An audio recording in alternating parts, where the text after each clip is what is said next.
हाथी और चूहा की कहानी। एक राज्य में एक राजा का शासन था। हर सप्ताह पूरी शानो शौकत से नगर में उसका जुलूस निकला करता था, जहां प्रजा उसके दर्शन किया करती थी। एक दिन एक नन्हा चूहा उसी राजमार्ग के किनारे किनारे कहीं जा रहा था, जहां राजा का जुलूस निकलने वाला था। वह चूहा था तो छोटा सा, मगर उसका घमंड बहुत बड़ा था और वह खुद को सर्वश्रेष्ठ और महान समझता था। कुछ देर बाद राजमार्ग से राजा का भव्य जुलूस निकला, जिसे देखने लोगों की भीड़ लगने लगी। राजा अपने पूरे दल बल के साथ था। उसके सैनिक उसे घेरे हुए थे। कई मंत्री और अनुचर उसके पीछे थे।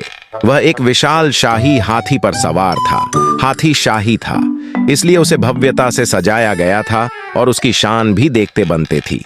जुलूस में हाथी के साथ एक शाही बिल्ली और एक कुत्ता भी थे। राजा का जुलूस देखने को उमड़ी भीड़ राजा के साथ साथ उसके शाही हाथी की भी प्रशंसा कर रही थी। यह सुनकर घमंडी चूहे को बहुत बुरा लगा।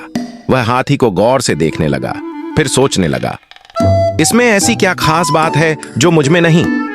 मैं भी उस जैसा ही हूं। मेरे पास भी 2 आंखें, 2 कान, 1 नाक और 4 पैर हैं। फिर उसकी इतनी प्रशंसा क्यों?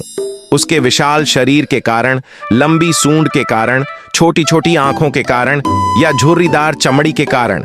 किस कारण? एक बार तुम लोग मुझे देख लो, उस हाथी को भूल जाओगे। मैं हाथी से ज्यादा महान हूं। चूहा ये सब सोच ही रहा था कि शाही बिल्ली की नजर उस पर पड़ गई और उसकी लार टपक गई।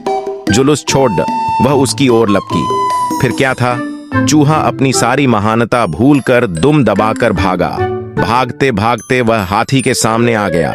आगे बढ़ते हाथी ने उस पिद्दी से चूहे को देखा तक नहीं और अपना विशाल पैर उठा लिया। चूहा उसके पैर के नीचे कुचलने ही वाला था, मगर किसी तरह उसने खुद को बचाया।